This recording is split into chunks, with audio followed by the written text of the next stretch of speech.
Hallo en welkom by vandag aan 27 se video, waar ons gaan verken hoe sal Server betree-indeksstrukture gebruik om data doeltreffend te organiseer en te benader.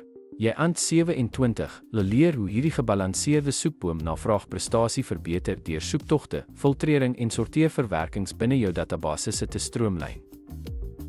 Die beboomstruktuur bestaan uit 'n wortelknoop, opsionele intermediêre knope en blaarknope, wat saamwerk om 'n gebalanseerde soekboom te vorm vir doeltreffende datatoegang. Die wortelknoop dien as die hoofingangspunt van die beboom en stuur elke soektog af deur die boom om die regte data te vind. Die intermediêre knope dien as navigasielaag binne die beboom en lei die navraag stap vir stap nader aan die teikendata. Die blaarknope in 'n gegroepeerde indeks stoor die werklike datarye en hou dit in 'n gesorteerde volgorde op grond van die indekssleutel vir vinnige herwinning. Die blaarknope in 'n nie gegroepeerde indeks stoor wysers of ryaanwysers wat na die werklike data verwys in plaas daarvan om dit direk te hou.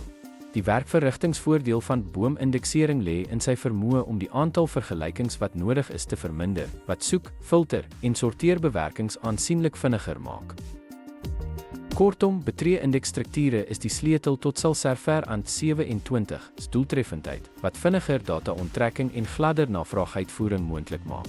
Deur die hoeveelheid data wat deursoek word te beperk, verseker hierdie indekse dat jou databasisse op hul beste presteer.